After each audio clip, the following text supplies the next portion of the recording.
বাচ্চাদের মাছ খাওয়ানোর জন্য যে কত রকম টেকনিক অবলম্বন করতে হয়। আমার বাচ্চারা যেহেতু মাছ পছন্দ করে না তেমন খাইতে, ওদের জন্য একটু অন্যরকমভাবে তৈরি করে দিলে তখন ওরা কিন্তু বেশ ভালোভাবেই খেয়ে নেয়। হ্যালো এভরিওয়ান, আসসালামু আলাইকুম। সাবিস রেসিপিতে আপনাদের স্বাগত। আজকে আমি মাছের কোপ্তা কারি তৈরি করব। এটা কিন্তু খেতে খুবই ভালো লাগে। চলুন তাহলে রেসিপিটি দেখে নিই। এখানে আমি টমেটো, পেঁয়াজ, কাঁচামরিচ আর ধনিয়া পাতা নিয়েছি। এটা আমি এখন ব্লেন্ডারে একদম মিহি পেস্ট করে তৈরি করে নেব। আমি এখানে হ্যান্ড ব্লেন্ডার তৈরি করে নিচ্ছি। আপনারা কিন্তু চাইলে পাটায় বেটে নিতে পারেন বা যে কোনো ব্লেন্ডারে ব্লেন্ড করে নিলেই হয়ে যাবে। এই তো আমাদের পেস্টটা কিন্তু তৈরি হয়ে গেছে। আমি এখন একটা বাটিতে নিয়ে নিব। এই তো আমাদের মশলাটা রেডি হয়ে গেছে। আমি এখন মাছ নিয়েছি এখানে। আমি আজকে এখানে বোয়াল মাছ নিয়েছি। আপনারা চাইলে কিন্তু যে কোনো বড় মাছ দিয়ে এটা তৈরি করতে পারবেন। যে কোনো মাছের যে কাটা কম থাকে যেই মাছ, ওই মাছগুলি দিয়ে বেশি ভালো হবে। এখন আমি মাছের উপরের চামড়াটা প্রথমে ফেলে দিব। এভাবে আস্তে করে টান দিলে কিন্তু চামড়াটা উঠে আসবে। তারপর ছুরির সাহায্যে আমরা কাটার থেকে মাছটা আলাদা করে নিব। যেই মাছগুলিতে কাটা কম থাকে ওই মাছগুলি দিয়েই কিন্তু তৈরি করতে বেশ ভালো হবে। আর বেশি কাটাওয়ালা মাছের কিন্তু কাটাগুলো অতটা বেছে নেওয়া যায় না। এই তো আমি মাছগুলি একদম কাটা ছাড়িয়ে নিয়েছি। এখন এখানে একটা মিক্সার জার নিয়েছি, এখানে মাছগুলি দিয়ে দিব। এরপরে আমি এখানে কিছু কাঁচামরিচ কুচি দিয়েছি আর কিছু পেঁয়াজ কুচি দিয়ে দিব।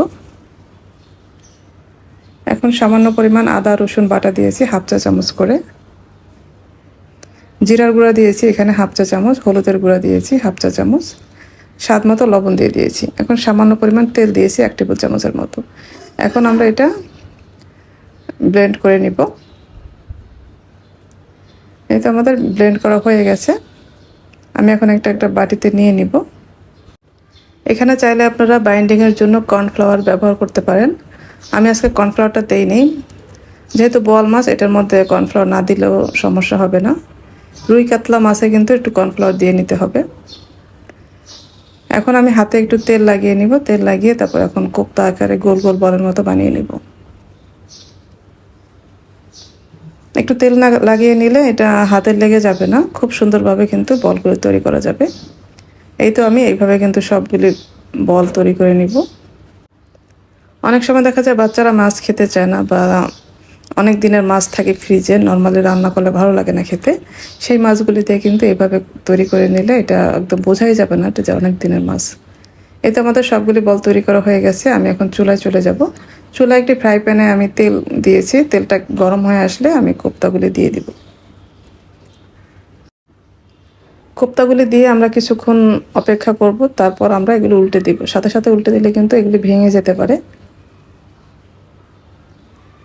এখন আমরা এটা উল্টে পাল্টে ভেজে নিব। এটা খুব কড়া করে ভাজার কোনো দরকার নেই, আমরা 2 থেকে 3 মিনিটের মতো ভেজে নিলে হয়ে যাবে।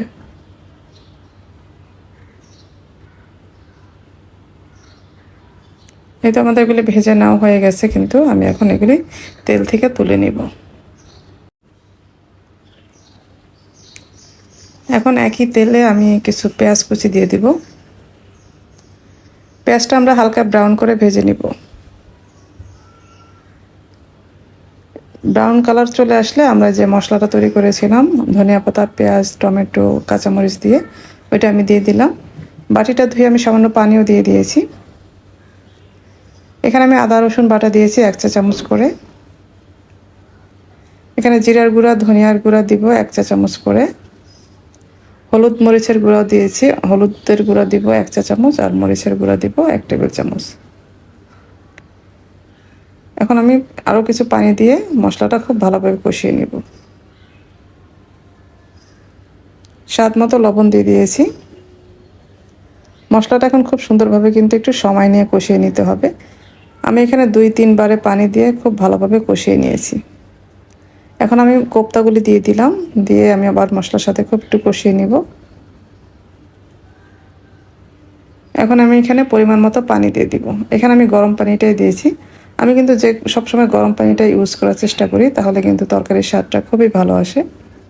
আমি এখন ঢেকে 2-3 মিনিটের মতো রান্না করে নিব। একটু নেড়ে চেড়ে দিতে হবে। এখন কয়েকটা কাঁচামরিচ দিয়ে দিলাম সুন্দর ফ্লেভারের জন্য। এটা আমাদের রান্না কিন্তু হয়ে গেছে। আমি কিছু ধনিয়া পাতা কুচি দিয়ে এটা কিছুক্ষণ দমে রেখে দিব। আমি 5 মিনিট পরে ফিরে আসছি। এই তো আমাদের কোপ্তা কারি তৈরি একদমই হয়ে গেছে, দেখলেন তো কতটা সুন্দর হয়েছে। এই তো আমার তৈরি হয়ে গেল খুবই মজার মাছের কোপ্তা কারি। আশা করছি আজকের রেসিপি আপনাদের ভালো লেগেছে। ভালো লাগলে লাইক, কমেন্ট এবং শেয়ার করে দিবেন। যারা আমার রেসিপিগুলি ফেসবুক থেকে দেখেন পেজটি ফলো করার অনুরোধ রইল, আর যারা ইউটিউব থেকে দেখেন চ্যানেলটি সাবস্ক্রাইব করার অনুরোধ রইল। সবাই ভালো থাকবেন, পরবর্তী রেসিপি দেখার আমন্ত্রণ রইল। আজকে এ পর্যন্তই, আল্লাহ হাফেজ।